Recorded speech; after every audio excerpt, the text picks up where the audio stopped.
Hello everyone and welcome to my channel. This video will be different from the other content on the channel as it is a tech review. But hey, maybe you are in the market for a budget tablet as well.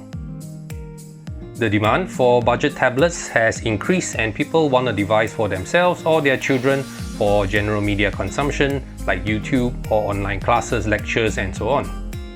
People on the lookout for a budget tablet will inevitably land on the Samsung Galaxy Tab A7 and the Samsung Galaxy Tab A7 Lite. In this video, we will take a look at a quick comparison between the two. In Malaysia, the Samsung Galaxy Tab A7 is only offered in the 3GB of RAM, 32GB of storage Wi-Fi version. It was launched at a price of 999 ringgit and it recently got a 100 ringgit price drop to 899 ringgit. The A7 Lite is offered in the 4GB of RAM, 64GB of storage, Wi-Fi version and is priced at 699 ringgit.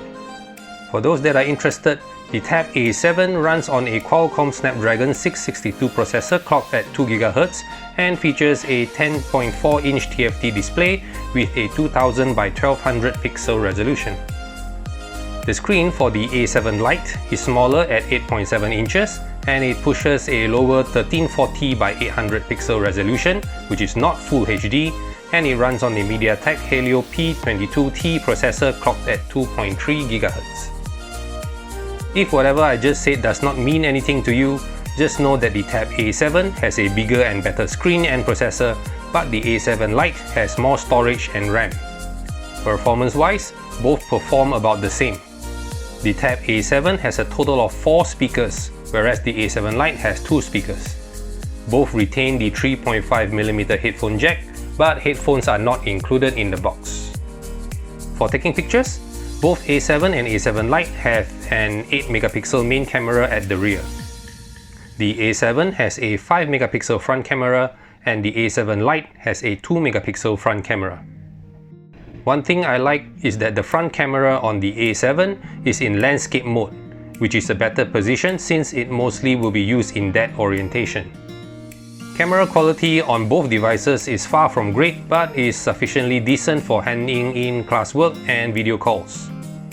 Although the A7 has a 7040 mAh battery versus the 5100 mAh battery on the A7 Lite, they both last about the same, and I got more than a full day's use on a single charge. The A7 Lite sometimes can last even longer, most likely due to the smaller and lower resolution display. Both devices charge via USB-C 2.0, but charging is slow with the included power brick. It takes about 3 to 4 hours to fully charge, and the USB port supports OTG just fine. Both devices are expandable via microSD card. However, apps cannot be transferred to the microSD card. While the YouTube app has the option to save downloaded videos to the microSD card, the Disney Plus Hotstar app does not have this option. Sure, you can save photos to the SD card, but the bulk of storage would be taken up by apps. So you are pretty much confined to the internal storage. On the A7, around 10GB out of the 32GB would be taken up by the system, which leaves less than 20GB for other apps and downloads. I don't do any gaming, but my kids play Roblox on both devices just fine. In conclusion, although in my opinion a laptop is much better suited for online learning and general productivity tasks, the A7 or the A7 Lite are more affordable than most laptops, and is definitely a step up from using your phone. Now this is provided you have Wi-Fi, as I believe the LTE versions are not officially available in Malaysia. The A7 Lite is more affordable at 699 ringgit but comes with more RAM and more internal storage, and is also more portable. One could really bring this anywhere. Although it has a lower resolution display and an entry-level processor, it is good enough for media consumption like watching YouTube, web browsing and social media. At 200 ringgit more, the bigger screen size, higher resolution and quad speakers on the Galaxy Tab A7 is definitely better for watching movies, online lectures, split screen multitasking and so on. However, only 32GB storage is officially offered in Malaysia, and being unable to transfer apps to the SD card is a huge limitation.